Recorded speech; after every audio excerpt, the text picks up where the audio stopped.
Sa bawat issue, may puntong dapat malaman. Magandang umaga, Lobo Esihanos. Ako si Fritz Bautista. Maghahatid ng maiinit na balita para sa araw na ito.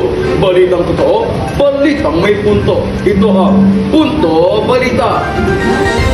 CCG, inimbitahan si Senador Rodante Marcoleta habang China nagbabala laban sa PH-US exercises. Bagyong Basyang nagpaguho ng lupa sa Surigao del Sur, mga bahay sira. Alex Yala pasok sa Abu Dhabi Open Quarterfinals matapos talunin si Sasnovich. Driver ng isang 10-wheeler truck patay matapos malaglag sa bangin. Bianca Umali may emosyonal na paalam.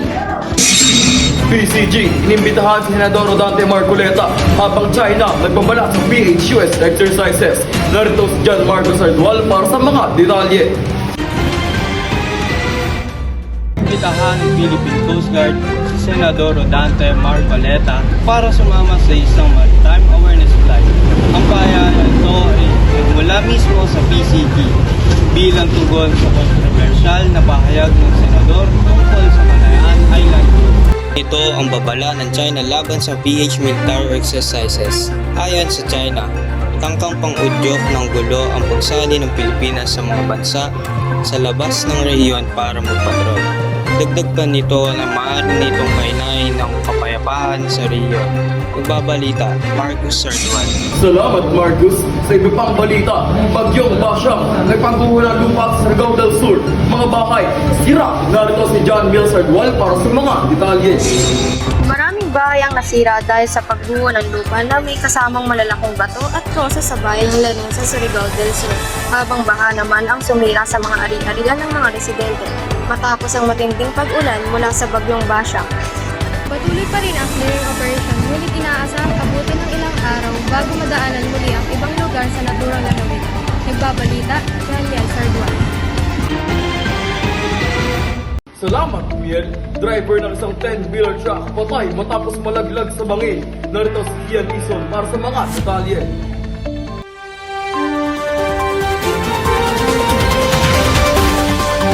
Ang isang driver habang sugatan ng kanyang pasahero matapos mahulog sa bangin ang isang 10-wheeler truck sa barangay Valentina, La Paz, Agusan del Sur, pasado 1:00 ng hapon.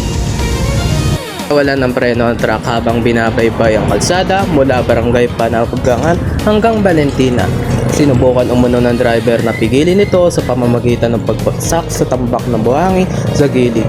Ngunit bumulusok sa bangin na tinatay ang 150 talampakan ng lalim bago nahulog sa ilog sa ibaba.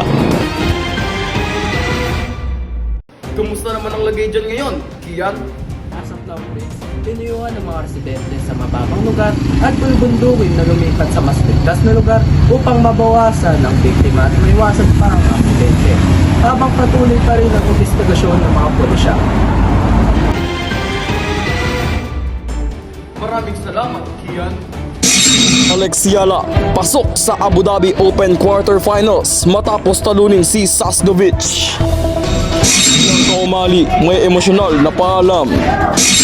Lahat ng yan sa pagbabalik na Punto Balita.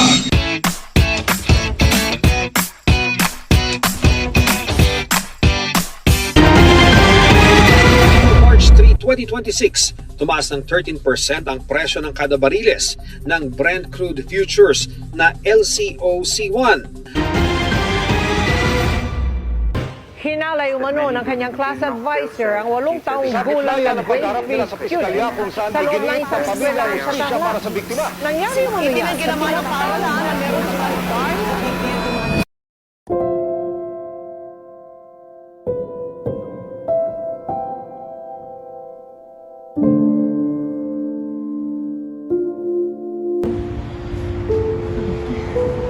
Ganda ng picture na na-post ko ah.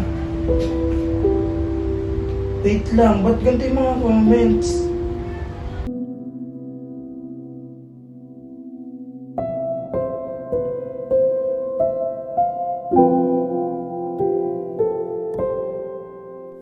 Ang sexual harassment ay nangangahulugang panggigipit, pambabastos at pang-aabusong sexual na nakakadalasang nangyayari sa mga kababaihan.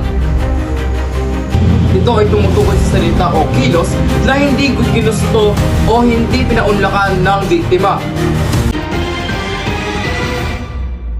At nagbabalik ang Punto Balita. Alex Yala pasok sa Abu Dhabi Open Quarterfinals matapos talunin si Sasnovich. Para sa babang informasyon, narito si Dislin Gariente. Pagkita ng matinding determinasyon si Alex Yala matapos ang isang epic comeback kontra kay Alexandra Sasnovich ng Belarus. Sa score na 2-6, 6-4, 7-6 upang umabante sa quarterfinals ang Abu Dhabi Open noong Webes. Philippine Times International Tennis Center sa Sport City.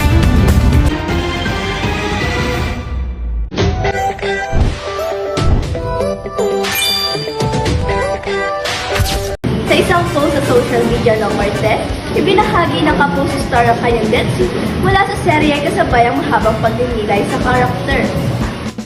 Ayon sa kanya, ang bahaging ito ng Encantadia Chronicle Sangre ay hindi lang basta eksena o yugto ng kwento para sa akin. Isa itong paglalakbay bilang aktor, bilang tao at bilang katuwang sa malikhaing proseso. Nagpasalamat din ang aktres sa kanyang mga kasamahan sa produksyon. At yan ang balitang showbiz ni Dayan Chikadora. Balik sa iyo, Fritz. Yan ang mga nagbabagong balita para sa araw na ito. Muli ako si Fritz Bautista. Balitang totoo, balitang may punto. Ito ang Punto Balita.